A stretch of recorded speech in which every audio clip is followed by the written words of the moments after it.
Hey everyone, Marc Sultzman here. I know you're used to seeing my big head on a much bigger screen at Cineplex movie theaters across Canada and our sister chains. I write and host the Gear Guide spot that you see before the movie starts, talking about gadgets and video games and apps.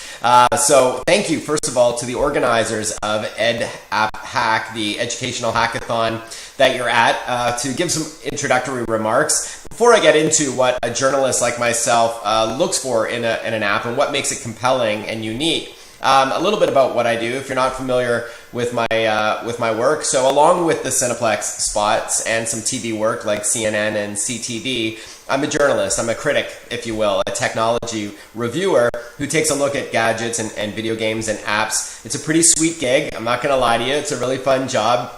I write for about 40 different magazines, websites, and newspapers in Canada and in the US, mostly mainstream publications like USA Today, Yahoo, MSN, Toronto Star, Costco Magazine, and so on, reviewing these kinds of things. So companies send me apps to review digitally and video games, as well as consumer electronics products, and I test them around and give my opinion for what it's worth. So that's a lot of fun, and I also host some radio and TV spots, and I write books as well. My next one being Apple Watch for Dummies, talking about smartwatches. That'll come out early next year. And my last book was Siri for Dummies, for the voice-activated personal assistant on Apple iOS devices.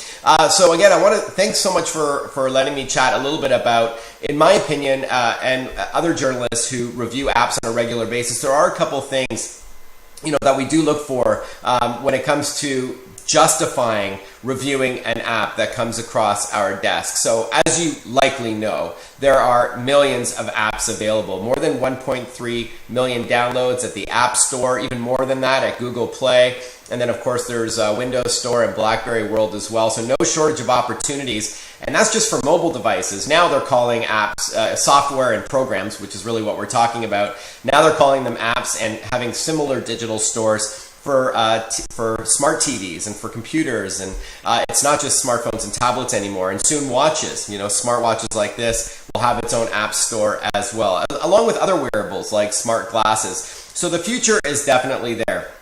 But with so many available, the consumer is often overwhelmed with what to download, even if it's free. There's just so much content out there. And again, when a journalist like myself gets something to review, I sort of, ask, well, why this? Is it timely? Is it tied to a particular event like Halloween or holidays or the summer travel? And I look for things that are unique. So with so many apps to review, the first thing I look at is the experience. From the second you tap on the app for the first time to sort of getting into the nitty gritty of the app. What's the UI like? What's the user interface like? Is it,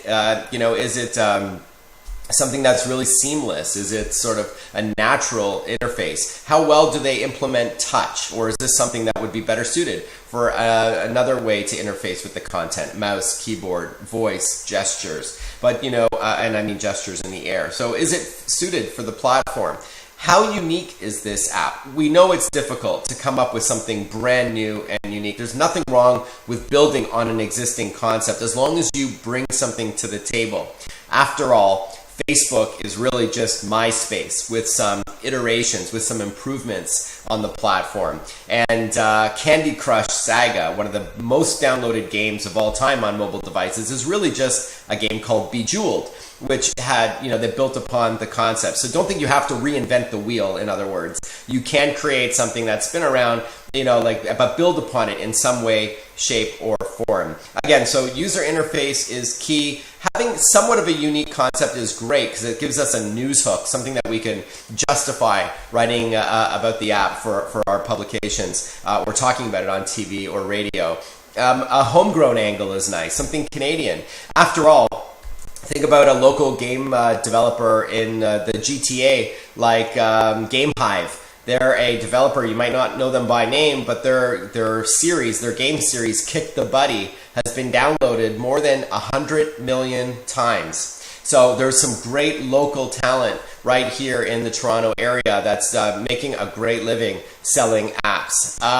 And just finally, I think it's a great way to recognize and appreciate this app revolution by thinking about where it came from. Even just 10 years ago, if you needed to get software for your computer, that meant you had to drive to the store. You had to physically go and get a piece of plastic like this and pay through the nose for it. It was $50, $60 for a game or software like antivirus software or photo editing software, even more.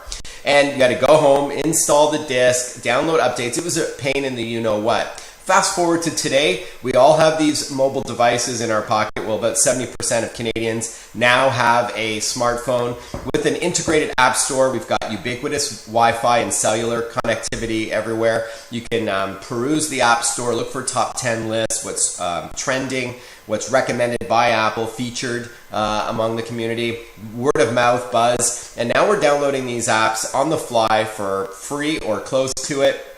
And there are different ways you can monetize your app, by the way, even when it's sold, even when it's given away for free. But you really appreciate the olden way and the new way and again, it's just like not even 10 years, and we've seen such a difference. Going forward, we're going to continue to see apps mature and get better suited for all the different platforms out there, the 4 main operating systems. There's also smartphones, tablets, phablets, and other devices like smartwatches, smart TVs, even smart appliances and smart cars, where the apps are going to be suited to the platform.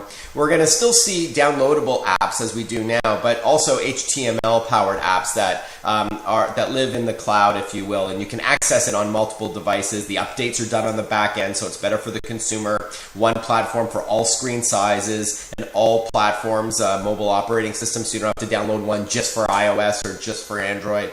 It'll all just work. But it's still early days, but there's a huge future in it. So I wish you all luck. If you're creating apps, you have some amazing ideas, flesh them out, work on that user interface.